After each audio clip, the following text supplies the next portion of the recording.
Welcome to this explainer. Okay, picture this. It's November. You're staring up at the freezing, jagged peaks of the Alps. The first massive snowstorms have already hit, and you are about to march tens of thousands of men right over them. This is the story of Hannibal Barca. In the winter of 218 BC, he made a decision so reckless, so seemingly impossible, that military strategists have literally been dissecting it ever since. And the craziest part? Rome, the absolute greatest military power of the ancient world, didn't even see him coming. Okay, let's dive into this because his whole campaign kicked off with a number that is just mind-boggling. 37. That is the exact number of North African forest elephants Hannibal brought along on this death-defying march. I mean, can you even imagine dragging 37 massive, tropical war elephants through a literal high-altitude alpine snowstorm? It sounds totally made up, right? Like a myth. But this is documented history. We know how this played out because of the surviving records. Ancient historians like Polybius, who actually went out and interviewed the survivors, and Livy, pulling from Roman records, they chronicled this absolute madness. They might squabble over the minor details, sure, but on the core facts, they are completely aligned. Hannibal pulled off the unthinkable, and Rome was completely blindsided. Section 1. A vow against Rome. The making of a Carthaginian commander. To really get inside the head of a commander who would try something this crazy, we have to look at his roots. Carthage, which was this super wealthy Phoenician city-state in North Africa, had just fought Rome in the First Punic War, and they lost badly. They lost territory, they paid massive fines. It was humiliating. Hannibal's father, Hannibal Barca, never forgave them for it. In fact, ancient sources tell us he made his 9-year-old son, Hannibal, swear a lifelong blood oath of hatred against Rome. Literal or symbolic, that oath totally forged his destiny. He grew up on military campaigns in Spain, and by the time he was just 25, in 221 BC, he was commanding the entire Carthaginian army in Iberia. He literally spent his whole life preparing for exactly one thing. Section 2. The impossible route. Why choose the Alps? So why the Alps? Well, Hannibal was a master strategist, right? He didn't just wing this. The sea route across the Mediterranean was basically suicide because Rome completely dominated the waters. They would have sunk his transport ships in a heartbeat. That left him with a grueling 1,500-kilometer overland trek through Spain, southern Gaul, and finally the Alps. See, he knew he didn't have the heavy equipment to actually lay siege to the city of Rome itself. His real goal was psychological. He wanted to strike from the unguarded north, crush Rome's armies out in the open, and force their Italian allies to defect. Basically, he wanted to collapse their political system from the inside out. Now, what's really interesting about this slide is the sheer scale of the attrition before the hardest part even started. Look at these numbers. He left his base in Spain with 90,000 infantry and 12,000 cavalry. But just fighting his way through hostile tribes in Spain and Gaul, it took a massive toll. By the time he simply reached the foot of the Alps, his force was down to 50,000 infantry and 9,000 cavalry. Nearly half of his foot soldiers were gone, and the climb hadn't even started yet. Section 3. Surviving the Death March. Blood, snow, and starvation in the Alps. Okay, so what happened next was nothing short of a nightmare.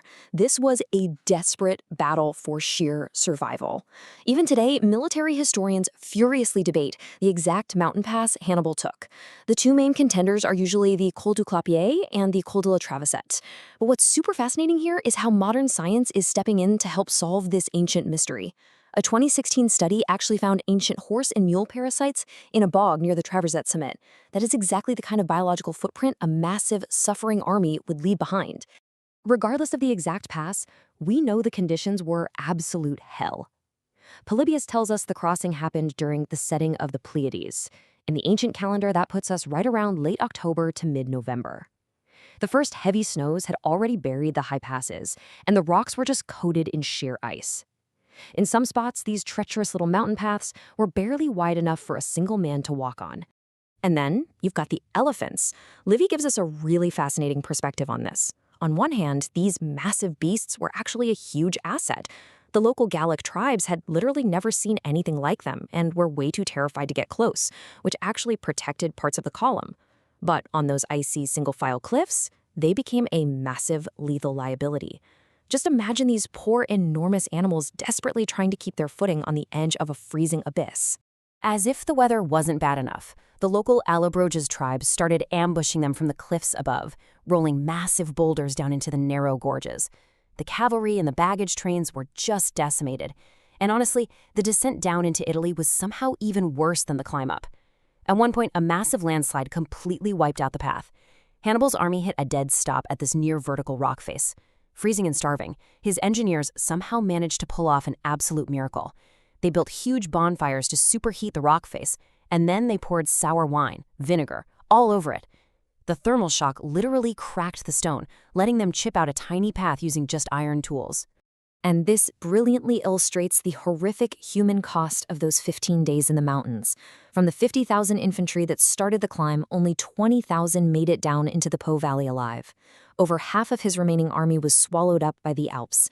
They were lost to the altitude, starvation, freezing temperatures, and constant ambushes.